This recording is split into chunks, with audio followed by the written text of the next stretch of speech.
Se alegra, atende ao teu mandar. Aleluia. Mais uma vez eu salve da igreja na paz do Senhor. Aleluia. Aleluia. Quem fala é Deus, quem comanda é Deus, tudo foi feito por Deus, tudo é Deus. Aleluia. É Ele que comanda todas as coisas na nossa vida, né? A palavra do Senhor vai dizer que sem mim nada podeis fazer. Então tudo é dele, tudo é para Ele, tudo pertence a Ele. Louvado seja o nome do Senhor. Vamos continuar aqui o que já estava sendo pregado, porque eu creio que o pastor Paulo estava bem pertinho de onde eu vou falar, do que Deus me colocou no meu coração. Aleluia. No livro de Marcos, capítulo 5, para a glória do Senhor Jesus Cristo, capítulo 5 e a partir do verso 40 até o 33. 40, 41, 42, 43, né? Bem pertinho de onde o pastor Paulo estava ministrando, onde ele estava palestrando. Aleluia! Louvado seja o nome do Senhor Jesus. A palavra do Senhor vai dizer assim no livro de Marcos. Aleluia, glória a Deus. Louvado seja o livro de Marcos, é depois de Mateus. Depois de Mateus. Mateus é o meio da Bíblia. Mateus fica no meio da Bíblia, aí vai caindo lá para Marcos, depois de... Achou Mateus? Aí vai para Marcos. É bem pertinho de Marcos, né? Ou bem pertinho de Mateus. Aleluia! Espera aí, Marisé, para achar. Marcos 5, capítulo 5. Cai Marcos? Capítulo 5 e o verso 40 em diante, até o 43. Diz assim a palavra do Senhor. Aleluia. E riram-se dele, porém ele, tendo-os feito sair, tornou consigo o pai e a mãe. O pai e a mãe da menina e os que com ele estavam, e entrou aonde a menina estava deitada, e tomando a mãe da menina, disse-lhe,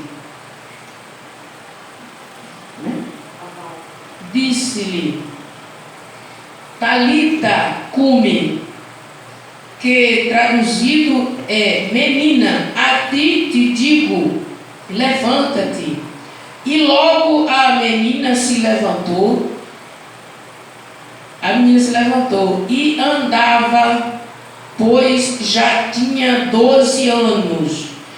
E assombraram-se com grande espanto, e mandou-lhe expressamente que ninguém o soubesse, mas disse que lhe dessem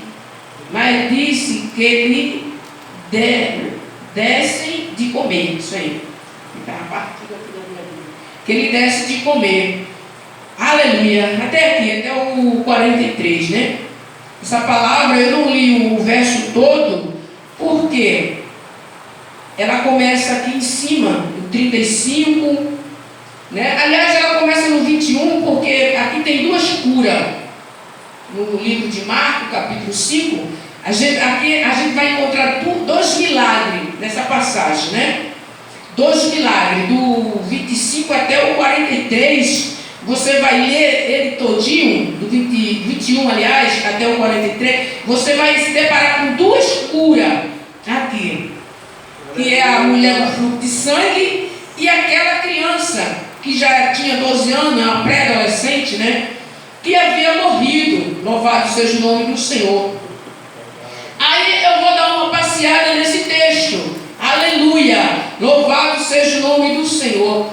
Porque quando Jesus vinha de caminho, aleluia, naquele lugar, com certeza a gente vai saber na história que por onde Jesus passava, uma grande multidão o seguia, não é verdade? Uma grande multidão o seguia, e foi assim o tempo todo o ministério de Jesus naquela época na terra, né? Cada milagre que Jesus operava, cada vez mais aumentava o testemunho que andava pelo mundo afora, e as pessoas para sair de longe para ter com Jesus, para andar com Jesus. Aleluia. Né? Através de todos aqueles milagres que Jesus andou operando naquele tempo. Aleluia! Louvado seja o nome do Senhor. Mas uma coisa, antes de entrar aqui nesse texto mais profundo um pouco, eu estava ali sentada e escutando o pastor Paulo falar sobre o devorador, né? Passei uns 5 ventos, sim, mas bem atrás, mas graças a Deus que nós, o remédio é a oração. Para você vencer o devorador, o remédio é a oração, né? E aí Jesus chega e o devorador bate em retirada, mas você tem que obedecer. Jesus te instrui, ele te mostra onde está o devorador, e você vai para o joelho, e aí acontece a receita, né? Ele dá a receita para nós. E assim, graças a Deus, nós temos aprendido, né? Mas sobre os banquetes, eu gosto muito de dar um banquete na minha casa, né? Ontem mesmo estava projetado a fazer um, mas os planos não concluiu. Assim, Deus o permitiu. Então nós temos que se conformar, não é verdade? Mas está tudo na bênção do Senhor. E aí o que acontece? E sobre, o pastor Paulo falou sobre a formiga. Vai ter umas formigas ou, né? Preguiçoso. Esse provérbio, ele é muito falado, principalmente no meio evangélico, né? Ele é muito falado, esse provérbio. E aí, quando ele falou das formigas, eu pensei. E um pensamento que chegou agora ali, pastor Paulo. Quando o senhor falou que elas trabalham, né? Trabalha no verão, né? Para o inverno, elas estão na toca, já abastecida de tudo, não é verdade? Aí me veio na minha mente, ainda tem mais uma sabedoria da formiga. Ela podia fazer o casulo dela em cima da terra, debaixo de uma moita de árvore, de mato, fazer aquele casulo e guardar as comidas. O que é que ela faz? Ela vai para debaixo do chão. Olha só a inteligência da formiga. Foi um relato de pensamento que veio ali na minha mente. A formiga é sabida, mas além do que a gente acha que ela é sabida, ela é mais sabida, porque ninguém vai roubar a comida dela, né? Eu assisti um desenho animado dos gafanhotos com as formigas, e os gafanhotos querem matar as formigas, né?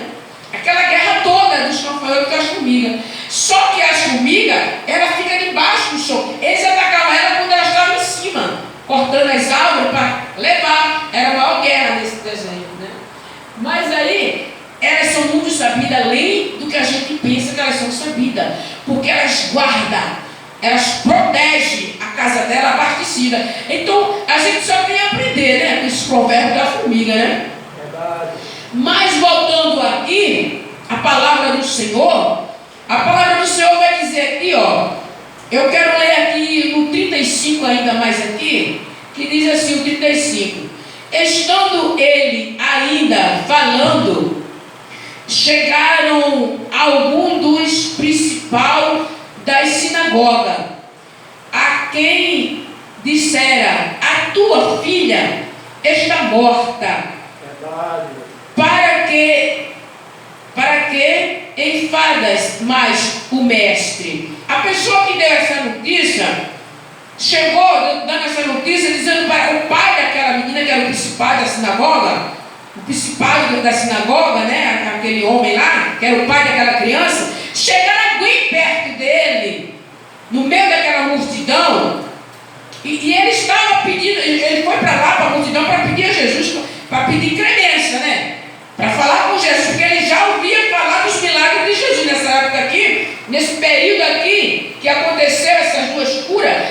Aqueles principados, sacerdotes, todas aquelas pessoas já estavam ouvindo falar dos milagres de Jesus. Então, quando eles se viram no aperto, que a filha, eles não acreditavam, eles xingavam Jesus. Eles, os sacerdotes, não era pastor Paulo, todos eles ali xingavam, que queria matar, perseguir. Mas ele chegou uma situação na vida daquele homem, tão estudado, tão letrado, que ele agora foi pedir arrego a Jesus. Ele chegou para Jesus lá naquela multidão e chegaram outras pessoas perto dele, dizendo: a tua filha já está morta, por que vai incomodar mais o mestre? Olha o que Jesus respondeu. E Jesus, tendo ouvido estas palavras, disse ao principal da sinagoga: não temas, crê somente. Olha o que Jesus falou para o seu próprio inimigo. Aquele homem era inimigo de Jesus, né? Então, mas Jesus falou para ele não dar ouvido àquele empecilho, porque até mesmo ele que perseguia Jesus ia ver o milagre na própria carne dele, no próprio sangue dele, que era a filha dele. Está entendendo? Então, o que aconteceu? Jesus disse: não temas, crê tão somente, crê somente. E o 37 vai dizer: e então permitiu que alguém o seguisse. Jesus permitiu, Jesus falando ainda aqui no 37. E permitiu que alguns o seguissem. E não se, aleluia, aliás, e não permitiu que alguns o seguissem. A não ser, ele não permitiu que outros, a não ser, ele vai falar aqui, a não ser Pedro, Tiago e João. Esses três sempre estavam ali na cola com Jesus, né? Coladinho ali os três. Aleluia. E Jesus chegava muito para eles, né? Via a garra, via o interesse, via a caminhada aleluia, de Pedro, Tiago e João. Eram os mais próximos de Jesus. Olha, a gente vai deparar com muitas leituras, a qual Jesus sempre escolhia eles três. Na transfiguração do monte, escolheu eles três, né? Mas tinha quantos? Tinha 12, Jesus separou 12. Mas dos 12 ele tinha mais afinidade com aqueles três, porque ele via, né? Ele estava perto, ele via o interesse desses três com Jesus na caminhada. Aleluia. Pedro, Tiago e João, irmão de Tiago. E tendo chegado, o 38, e tendo chegado à casa do principal da sinagoga, ouviu o alvoroço e os que choravam muito e perturbavam, né? Choravam muito e pranteavam, aliás. Choravam muito e pranteavam. E entrando, disse-lhe: por que vos, aleluia, por que alvoroço e choros? A menina não está morta, mas dorme. Olha o que Jesus falou para aquela multidão que estava chorando, apavorada, tudo desesperado, a criança lá na cama morta. Ele sabia que a criança estava morta. Aquele povo toda vez tinha constatado que aquela criança estava morta. Mas Jesus disse: a menina não está morta, ela só dorme. Aleluia, aleluia. E aqui entra o 40, né? Aleluia, que é o que a gente leu, que Jesus chegou e fez aquele milagre. Esse Jesus é o mesmo Jesus que nós seguimos, que eu e você serve esse Deus. Então, quando a situação está difícil e chega alguém para atrapalhar a sua caminhada com Deus, chega. Olha, por que você está caminhando assim? Por que você está servindo Jesus? Você está numa vida miserável, você está precisando de tanta coisa. E por que você está com a doença mortal? Você está com um filho internado e Jesus não fez nada. Para que servir Ele? Para que? Sai fora. Aquele, mais ou menos em outras palavras, aquele pessoal que chegava para esse principal do sacerdote aqui, da sinagoga, quis mais ou menos falar isso. Para que incomodar o mestre? Já está morta, acabou.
nosso QI, está no nosso querer servir ao Senhor. Mas antigamente era difícil servir ao Senhor, era muita perseguições e tinha enfermidade como a lepra, não podia estar na sociedade. O leproso tinha que ficar nas cavernas, num lugar reservado para ele, escondido. Mesma coisa, aquela mulher estava afastada. Que situação difícil para aquela mulher. Mas de tanto ela ouvir falar de Jesus, das curas, dos milagres, aleluia, e ela soube que Jesus ia passar naquele lugar, né? Creio eu, não li ainda, creio eu que aquele lugar que Jesus estava passando era a cidade dela. Vamos dizer que era a cidade dela, que ela teve que abandonar a cidade, teve que se refugiar num lugar escondido, aleluia, para que ele não tivesse contato só com pessoas que estivessem igual a ela. Mas que ela ouviu falar de Jesus, porque se espalhava em todo canto, e ela falou: não, se tão somente eu chegar pertinho dele. Olha a fé daquela mulher. É nessa hora que nós temos que ter fé. É quando a gente acha que tudo está acabado na nossa vida. É nessa hora que a gente tem que exercer a nossa fé. Jesus é o mesmo do passado e agora e do futuro. Verdade. Ele não muda e nunca vai mudar. Aleluia. E aquela mulher falou assim: eu não somente chegar pertinho dele, eu só quero tocar nas vestes dele. Eu não quero nem que ele me toque, nem que ele estenda as mãos sobre mim. Ninguém pode me ver. Aleluia. Mas ela teve uma estratégia. Muito alvoroço, muita gente. O que ela fez? Ela teve uma estratégia dinâmica ali. Estratégia sábia. Ela se abaixou. No meio da multidão, ela foi se arrastando perante o povo, no chão, se humilhando, se arrastando no chão, até chegar perto do mestre. E quando ela chega perto do mestre, ela toca na bairra da saia, do roupão de Jesus, né? Nas vestes de Jesus, que era aquele roupão, né? Creio eu, aquele roupão branco, lindo, bonito, arrastando no chão.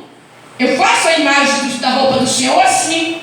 E então, ela, no chão se arrastando, conseguiu tocar. Se eu tocar na orla do seu vestido, eu serei sã, serei curada. Aleluia, glória a Deus. Ela profetizou isso para a vida dela. Se tão somente eu chegar perto, ela rompeu aquela multidão. Você já pensou um monte de gente em pé, andando, caminhando, e você de joelho, de 4 pés, com as mãos, com os pés, se arrastando? Você já pensou essa situação? Escada ser pisada, ou causar um acidente no meio daquela multidão, alguém cair, tropeçar por cima dela. Mas ela foi, e Jesus já sabia. E Jesus já